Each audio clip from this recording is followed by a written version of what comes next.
Halo teman-teman semuanya, Sobat FIP. Saya Dwi Witnyange selaku host hari ini akan menemani kalian beberapa menit ke depan. Dan selamat datang kembali dalam acara podcast Fakultas Ilmu Pendidikan Universitas Pendidikan Ganesha.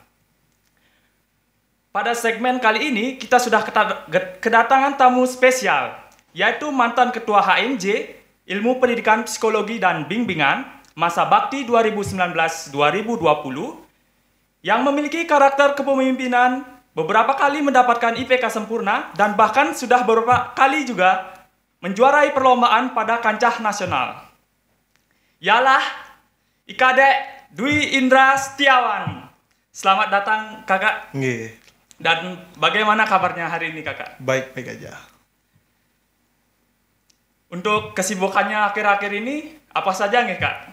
Kalau kesibukan biasa sebagai mahasiswa kan ngerjain tugas, ya kadang-kadang refreshing kemana-mana. Sekarang juga masih suasana membuat tugas sama teman-teman di Singaraja. Oke, jadi pertama-tama kita mau tahu nih kak, soal HMJ selama kepemimpinan kakak, yaitu HMJ IPPB yang ada di Undiksa ini. Bisa dijelaskan mungkin tentang kegiatan kemahasiswaan di jurusan IPPB Undiksa ini, khususnya nih agar kita tahu dan mungkin adik-adik siswa yang ingin melanjutkan ke PIP dan pada khususnya di jurusan IPPB ini ada sedikit gambaran dan tertarik untuk masuk bergabung bersama HMJ. Kalau gambaran secara umum, HMJ IPPB itu adalah sebuah organisasi kemahasiswaan yang memang mewadahi teman-teman di jurusan IPPB yang ingin mendedikasikan dirinya untuk bersama-sama membangun jurusan IPPB yang maju, yang pasti maju. Kemudian yang kedua itu solid, karena di IPPB ini kan terdiri dari dua prodi TP dan prodi BK. Nah, di HMJ itu memang diharuskan untuk menyatukan, yang pertama sih menyatukan persepsi dari kedua prodi ini dulu, yang pertama. Sehingga kalau misalkan sudah bersatu persepsinya, itu sudah tentu visi misi akan mudah dicapai gitu, oleh masing-masing, terutama ketuanya gitu. Nah, kemudian dari segi kepengurusan HMJ itu waktu kepemimpinan saya itu dibagi menjadi 4 bidang inti. Yang pertama itu bidang 1 itu membahas tentang penalaran dan keilmuan. Nah, bidang 1 ini memiliki program kerja seperti seminar akademik, lomba-lomba yang bernuansa-nuansa akademik seperti itu. Kemudian ada semacam dulu ada komunitas PKM, itu bidang 1 yang mewadahi. Pokoknya segala bentuk hal-hal tentang akademik dan prestasi itu ada di bidang 1. Kemudian bidang 2 itu tentang minat dan bakat. Nah, bidang 2 ini membawahi urusan minat dan bakat seperti klub gitu yang mewadahi klub, entah itu klub seni maupun klub olahraga. Nah, kemudian bidang 2 juga mengurusi bagian sosial media. Jadi bidang 2 yang mengatur sosial media gitu. Dari desain dan seterusnya seperti itu. Kemudian ada bidang 3 itu tentang kemahasiswaan. Itu membawahi segala bentuk keperluan kemahasiswaan, misalkan ada beasiswa, itu bidang 3 yang membawahi. Kemudian ada bidang 4 bakti sosial, itu program kerjanya bakti sosial sudah tentu. Kemudian jika ada mahasiswa yang sedang berduka atau apa, mungkin bidang 4 yang mewakili teman-teman di jurusan itu yang menjenguk mungkin ke keluarga yang sedang berduka. Nah, kemudian dari bidang inti itu ada ketua, saya sendiri. Kemudian wakil ketua itu Wia Dwi Arya Putri dari BK. Kemudian ada sekretaris 1 itu Monica dari TP. Kemudian sekretaris 2 itu ada Novita dari BK. Jadi kepengurusan ini di HMJ itu selang-seling gitu, ada yang BK, TP, itu biar seimbang gitu. Komposisi kepengurusannya itu seimbang. Kemudian bendahara 1 itu ada Meliastiti dari TP. Kemudian bendahara 2 itu Dewa Ayu kalau nggak salah, itu saya lupa namanya. Kemudian dari segi apa namanya, semboyan atau jargon dulu waktu saya itu, eh, apa namanya, solidaritas tanpa batas itu yang pertama. Itu karena berawal dari HMJ dulu kan, soalnya kan dulu masih HMJ-nya berupa setingkat prodi kan dulu. HMJTP ada HMJBK, jadi masih membawa itu. Kemudian solid berkarakter itu yang ingin saya bawa dulu waktu awal kepemimpinan. Soalnya kenapa harus solid ya, dari soliditas anggota itu yang akan mempercepat apa namanya, tercapainya visi dan misi dari HMJ PPB. Kemudian berkarakter, kenapa berkarakter ya, sesuai di VIP gitu. Karena harus berkarakter, itu yang kita unggulkan di VIP gitu. Seperti itu gambaran umum. Mungkin nanti adik-adik mahasiswa baru yang ingin bergabung di HMJ PPB, khususnya di kepengurusan yang tahun depan, karena sekarang kan udah ada kepengurusannya Rita, HMJ PPB yang 2021-2022. Itu mungkin tahun depan bisa masuk ke HMJ PPB gitu. Itu aja gambarannya. Untuk selanjutnya nih, jadi pengalaman apa saja nih yang didapatkan dalam organisasi selama berorganisasi di PPB, Kak? Kalau pengalaman sih sudah tentu banyak, karena apa namanya, sebuah organisasi kemahasiswaan itu kan yang pertama itu berangkat dari pesan Pak WD3. Pak Aditya itu di Ormawa itu yang pertama ngayah. Jadi kita memang mendedikasikan waktu, usaha, dan pemikiran untuk memajukan organisasi yang kita ikuti gitu. Misal khususnya di HMJ PPB itu yang pertama. Jadi kenapa harus ngayah? Karena dari sana kita belajar bagaimana mengerti orang, bagaimana membimbing orang, bagaimana membimbing sebuah organisasi. Karena dalam sebuah organisasi itu kan banyak orangnya gitu loh. Tidak mudah memang mengatur banyak orang agar sesuai dengan pemikiran kita. Itu sebenarnya itu yang menjadi tantangan yang paling terberat sih di Ormawa, mengatur pemikiran yang banyak ini agar sesuai dengan pemikiran kita gitu. Kadang-kadang sih tidak menutup kemungkinan ya, dimanapun itu Ormawa pasti ada yang namanya berbeda pikiran. Itu udah biasa sebenarnya, berbeda pikiran satu sama yang lain itu udah biasa. Tapi sebagai pemimpin bagaimana menengahi itu agar ketemu solusinya untuk mencapai kesepakatan bersama. Itu yang paling soft skill yang bisa didapat dari ikut Ormawa itu tadi. Bagaimana mengerti orang, mengatur orang agar sesuai dengan keinginan kita. Gitu. Kemudian yang bisa didapat yang paling utama sih relasi kita kita tahu teman-teman, nggak hanya teman-teman sekelas, nggak hanya teman-teman seangkatan. Kita bisa tahu adik tingkat, kita bisa tahu kakak tingkat, kemudian bisa tahu teman-teman jurusan yang lain. Soalnya kan Ormawa itu kan di Undiksa kan saling berkaitan gitu. Mungkin ada yang ikut diundang di sini, diundang di sana, kan jadinya kenal siapa-siapa aja yang memimpin di Undiksa gitu. Kemudian yang paling penting sih relasi dengan wirausaha di luar Undiksa, misalkan kayak percetakan gitu-gitu. Yang paling penting kan dulu percetakan. Waktu sebelum pandemi kan memang paling sering ke percetakan, minta semacam sponsorship gitulah kayak gini kan, seperti itu. Itu sih yang paling apa namanya, yang paling penting yang didapat dari ikut Ormawa gitu. Mungkin itu yang bisa saya dapat. Mungkin teman-teman yang lain mungkin ada yang lebih banyak, saya kurang tahu. Mungkin apa gitu, mungkin pacar atau apalah mungkin dapat dari Ormawa, kan kita nggak tahu. Nah, itu. Jadi selanjutnya, prestasi apa saja nih Kak yang sudah diraih HMJ selama kepemimpinan Kakak ini? Kalau berbicara tentang prestasi, saya jujur belum ada yang waktu kepemimpinan saya. Kalau prestasi atas nama HMJ atau mewakili HMJ itu belum ada. Tapi untuk yang pribadi, atas nama pribadi itu mungkin teman-teman di PPB banyak ya. Ada yang dari BK memang banyak yang prestasi, kemudian dari DP itu ada yang memang ikut PKM, ada ikut lomba sana sini. Mungkin apa namanya, kalau diklaim HMJ kayaknya belum pas. Itu karena itu mewakili diri sendiri gitu. Kalau dari prestasi HMJ saya rasa belum ada gitu.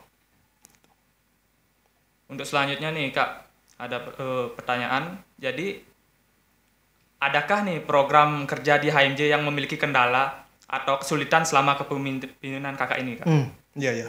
Kalau misalkan berbicara kendala ya, tentu ada. Karena waktu kepemimpinan saya ini, saya kan nggak menyangka bahwa akan ada pandemi COVID-19 ini. Saya nggak menyangka. Jadi kayak rencana kita di awal, pertama saya dulu waktu awal kepemimpinan sempat berdiskusi bagaimana nanti strategi menjalani program-program kerja yang akan dijalankan nanti di HMJ IPPB di kepemimpinan saya. Itu sempat berdiskusi udah matang, udah ada rencana plan-plan. Ya, udah matang. Iya. Ternyata tiba-tiba bulan Maret 2020 ada kabar pandemi, kemudian libur semua. Udah jadi kayak berpikir berubah gimana caranya menjalankan program kerja yang memang belum pernah dulunya sempat online, kan sekarang kan zamannya online. Jadi gimana caranya mengemas program kerja agar tetap berjalan tapi hasilnya memuaskan gitu. Itu yang menjadi tantangan terberat karena baru pertama kali menjabat langsung tiba-tiba langsung ada corona masuk ke Indonesia. Seperti itu. Itu dah. Jadi kayak kalau bahasanya itu gelagapan lah. Gelagapan menangani program, tapi tentu di balik ada rintangan itu atau ada kesusahan, tentu pasti ada hikmah tersendiri bagaimana cara mengemas program kerja agar tetap berjalan di masa pandemi. Itu sih yang hikmah yang penting didapatkan.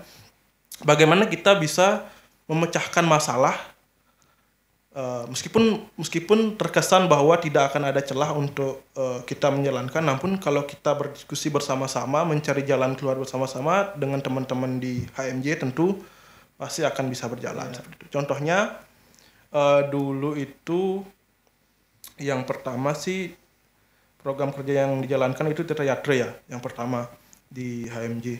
Karena ada pandemi jadi memang harus dibatalkan karena kan Tirta Yatra itu kan sebuah perjalanan sebuah perjalanan dalam menggunakan transportasi bis, jadi itu kan banyak orang dalam satu tempat itu. Jadi yang saya takutkan sih itu karena pandemi ini memang mengancam nyawa gitu loh. Jadi nggak boleh asal memutuskan sesuatu untuk berjalan gitu. Harus dipikirkan matang-matang apa sebab dan akibat jika kita menjalankan itu. Jadi kita sama-sama berdiskusi bahwa ini mungkin ditiadakan aja dulu. Yang penting-penting aja, khususnya yang program kerja yang memang mendapat dana DIPA itu memang harus dijalankan gitu. Misalkan seminar akademik, lomba-lomba unggulan gitu, seperti itu sih. Ya. Untuk selanjutnya, jadi apakah ada nih Kak sesuatu yang berbeda antara HMJ IPPB dengan organisasi lainnya yang pernah Kakak ikuti, Kak? Kalau organisasi yang pernah saya ikuti sih cuman di sini aja ya, di HMJ. Kalau misalkan di luar kayak UKM gitu saya belum pernah ikut. Nah, kalau ditanya apa perbedaannya sih, kalau di setiap Ormawa di Undiksa tuh memiliki karakternya masing-masing. Tergantung lingkungan fakultasnya atau jurusannya kayak gimana, suhu dari pemimpinnya tuh kayak gimana, suhunya kayak gimana gitu. Kalau misalkan dingin ya mungkin humble, orang-orangnya humble. Kalau saya rasa sih waktu kepemimpinan saya belum ada konflik sama sekali karena saya berusaha sesuai jargon tadi, solid itu yang solid. Saya ingin bawa. Jadi memang harus solid itu. Jadi pemimpin memang harus mendengarkan teman-temannya agar bersama-sama meraih visi misi yang telah ditetapkan gitu. Kalau misalkan tadi tanya karakter, masing-masing Ormawa itu memiliki karakter masing-masing sesuai lingkungan. Yang pertama sesuai lingkungan fakultasnya, jurusannya, bagaimana di sana gitu, dan kemudian suhu yang itu suhu atau karakter pemimpinnya kayak gimana, seperti itu sih. Lalu apakah ada nih Kak pengaruh kegiatan dalam organisasi yang Kakak ikuti selama ini dengan kehidupan sehari-hari Kakak, mungkin seperti perkuliahan atau pacar mungkin? Kalau ditanya mempengaruhi, ya jelas. Semua orang pasti akan terpengaruh, terutama memang harus bisa membagi waktu sih. Yang lo diikut orang itu memang membagi waktu. Kadang-kadang Ormawa itu tidak mengenal waktu, kadang-kadang bisa malam, kadang-kadang bisa dini hari rapatnya, tergantung keputusan di masing-masing bidang di situ. Tapi kalau saya dulu sih, kalau misalkan mengadakan rapat itu tidak pernah mendadak sih. Misalkan sehari minimal paling mendadak sih Hamin 4 jam atau Hamin 5 jam itu baru. Kalau misalkan mendadak 1 jam entar rapat itu kayaknya nggak bisa. Soalnya atau mungkin mencari hari-hari gini kayak hari kosong hari kosong. Kita harus memikirkan itu, soalnya kan mungkin ada teman-teman, soalnya kan kita berbeda prodi, kemudian berbeda angkatan, ada yang angkatan 2018, kemudian 2019 kan memiliki kesibukan yang berbeda-beda gitu. Jadi kita harus bisa mewadahi itu semua agar diskusinya berjalan dengan lancar. Nah, kemudian mengganggu kehidupan sih selama ini nggak pernah sih mengganggu kehidupan. Saya sih enjoy aja.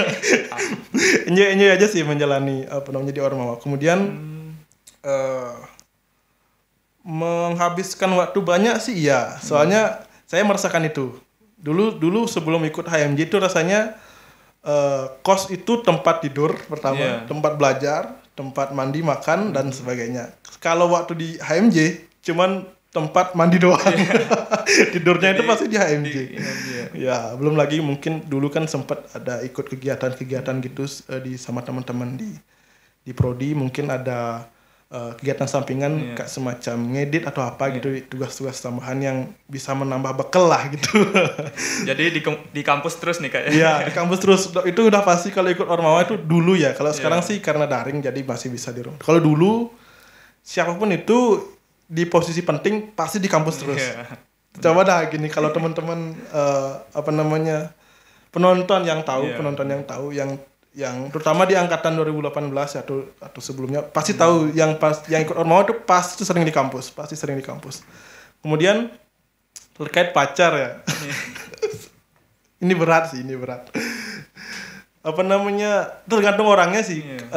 Karena pacar itu menurut saya sih membagi waktu membagi fokus sama orang yang memang kita kasihi itu sih ya. Harus bisa membagi fokus. Kalau saya sih karena saya bukan orang yang multitasking, jadi saya belum mencari itu karena saya ingin memfokuskan ke HMJ dan perkuliahan dulu kalau dulu. Karena ini kan marwah tanggung jawab mengurus sebuah organisasi dan perkuliahan, bagaimana bisa membalanskan itu semua. Kalau misalkan mungkin orang lain ada yang mencari mungkin ya. Kalau saya sih karena saya tidak bisa multitasking, jadi saya masih belum mencari itu dulu gitu. Seperti itu sih intinya.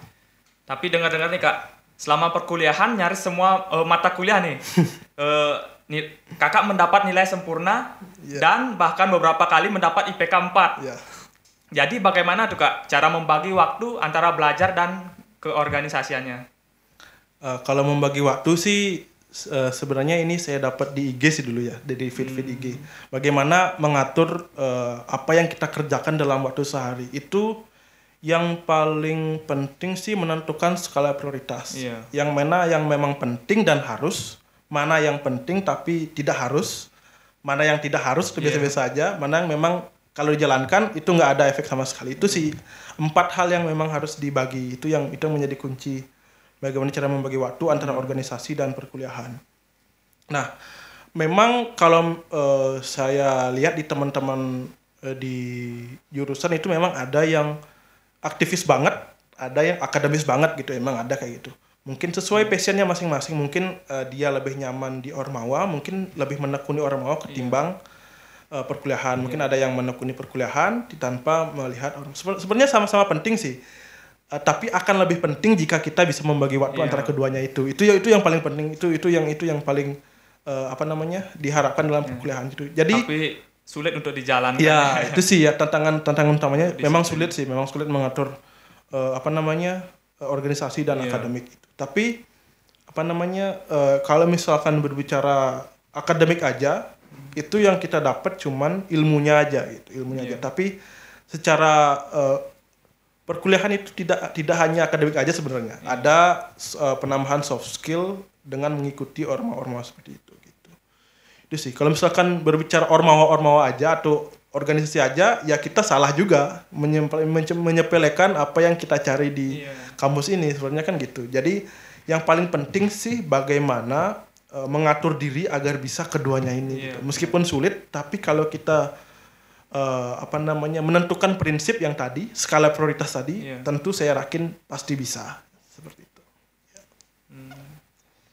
Selanjutnya nih Kak, jadi selain aktif di keorganisasian dan mendapat nilai bagus, Kakak juga sering mengikuti perlombaan nih, bahkan sampai mendapat juara di kancah nasional kan. Jadi bagaimana nih Kak ceritanya itu Kak? Dulu waktu pertama kali lomba itu FIPJIP itu tahun 2019 kalau nggak salah. Dulu itu sebenarnya nggak sengaja sih sebenarnya ikut FIPJIP itu. Soalnya teman-teman tim di khusus website itu ada Kak Hendra, Kak Dwiki sama Kak Atna itu semester sekarang udah tamat ya. semester 6 kalau nggak salah dulu mereka. Saya semester 2. Sama senior ikutnya ya. Jadi nggak sengaja gitu tiba-tiba dipanggil sama Pak Ale dulu. Ikut ini sama Pak Wawan dulu ikut ini. Oh ya saya sih mau aja soalnya kan menambah pengalaman gitu. Itu sih sebenarnya. Nah, saya ikut aja apa yang disuruh saya ya mau aja soalnya kan nggak enak itu sama kakak tingkat, apalagi kakak tingkat yang saya segani dulu, Kak Hendra sama Kak Duki memang hebat tentang website. Jadi saya cuman dulu bilang saya masih baru di sini seperti itu, tolong ajari gitu. Mereka sih baik semua sih. Astung Kare bisa mendapat juara 1 dulu di website. Mantap. Kemudian lomba yang kedua itu LIDM. Itu memang niat sih, memang ada niat untuk mengikuti itu. Dulu timnya itu Kak Ardi Surya Dharma, sekarang semester 8 kalau nggak salah. Kemudian ada Dewi Melani, kemudian Sukma Sumampan itu berangkatnya ke Jogja. Itu sebenarnya unik banget sih dulu itu. LIDM itu dulu mengikuti di divisi 4 tentang desain poster, kesetaraan gender. Nah itu tuh sebenarnya di tim kita itu nggak menyadari timelinenya tuh kapan. Taunya besok udah dikumpul. Amin 1 membuat poster sampai malam dulu di TPB, di ruangan TPB mendesain. The power of kepepet ya bisa dibilang Kak. Ya ada power of kepepet. Mendesain itu besok harus jadi dan harus posting. Itu memang membutuhkan usaha yang cukup tinggi ya. Mendesain itu Amin 1. Kemudian membuat ceritanya itu bagaimana, itu emang perjuangan banget sih dulu. Astung Kare bisa dapat, meskipun belum dapat juara sih, tapi bangga bisa jadi finalis di sana dan mendapat juara harapan. Kemudian lomba yang terakhir LIDM 2020 sih di divisi yang sama, cuman sampai di finalis saja sih, belum sempat dapat juara gitu. Seperti itu. Terakhir nih Kak, ada gak nih Kak, jadi pesan untuk seluruh mahasiswa maupun adik-adik kita di luar sana mengenai harus memilih akademis atau organisasi nih Kak? Bagi adik-adik sekalian, teman-teman jurusan IPPB itu khususnya di bawah saya, itu angkatan 2019, angkatan 2020 dan angkatan yang akan bermasuk 2021. Bagaimana tips perkuliahan, apa memilih akademis atau memilih Ormawa? Itu bergantung kepada minat masing-masing sih. Kalau misalkan memang minatnya di akademis, boleh aja ikut akademis. Kalau misalkan memang bisa keduanya, itu bagus banget bisa keduanya. Yang paling penting sih saran saya yang tadi, harus bisa menentukan skala prioritas. Itu yang paling penting. Jangan sampai kita terbuai gitu. Karena mungkin keasikan gitu keasikan di Ormawa malah kuliahnya terbengkalai gitu. Soalnya ini banyak terjadi. Ini jujur banyak terjadi. Terlalu terbuai akan teman-teman di HMJ sehingga perkuliahannya dilupakan gitu. Itu yang paling harus dihindari gitu loh. Masuk Ormawa itu bukan berarti menghilangkan perkuliahan, karena tugas kita di sini yang memang kuliah. Itu pada dasarnya kita tugas utama jadi kuliah ya Pak. Tugas utama memang kuliah itu, tapi akan lebih baik jika menambah soft skill lagi ketika ikut Ormawa itu. Pesan saya sih itu. Minat dulu pertama, kemudian pengen nggak gitu, pengen capek nggak, itu sebenarnya pengen capek sebenarnya.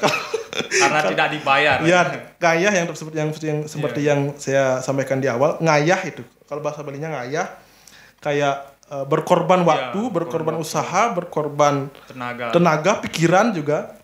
Itu sih yang paling pesan saya sih itu, temukan minat dulu, apakah mau kuliah, apakah mau memang kalau saya sarankan sih bisa keduanya ya, bisa kuliah dan membagi waktu di Ormawa. Karena memang positif banget kalau masuk Ormawa pasti akan mendapat pengalaman banyak pengalaman. Tentunya banyak pengalaman sih gitu sih. Yang soalnya kan nanti waktu kita lulus kan pekerjaan itu tidak hanya melihat nilai gitu. Nilai. Yang paling ditanyain apa yang bisa kamu perbuat di perusahaan saya. Seperti itu sih yang saya ketahui. Jadi ketika kita mengikuti Ormawa, ilmu yang paling kita dapatkan nanti jika memang benar-benar ikut ya, yang benar-benar telaten dalam mengikuti Ormawa, public speaking sih. Public speaking memang cara berbicara di depan umum itu yang paling penting kita kuasai ketika kita berada di dunia kerja sama kerja tim. Soalnya kan di Ormawa itu memang mengatur banyak orang, karena kadang-kadang di setiap kegiatan kan ada si-nya itu. Ada misalkan si acara, itu kan harus membagi waktu sama teman-teman bagaimana mengatur job desk agar bisa tercapai gitu loh. Sama-sama jalan. Iya, sama-sama jalan. Itu yang paling penting, kerja tim. Kemudian yang tadi public speaking, kemudian mungkin banyak ilmu-ilmu lain yang mungkin bisa dapatkan saya jelas dapati itu tadi, public speaking dan tim kerjasama tim. Itu aja sih. Oke sobat FIP, demikianlah tadi sesi podcast kita kali ini. Terima kasih kakak untuk bersedia meluangkan waktunya, memenuhi undangan dari kami. Dan semoga sobat FIP banyak mendapat ilmu dari sesi podcast pada kesempatan kali ini. Akhir kata saya undur diri. Selamat siang, salam sehat untuk kita semua. Salam harmoni dan goodbye.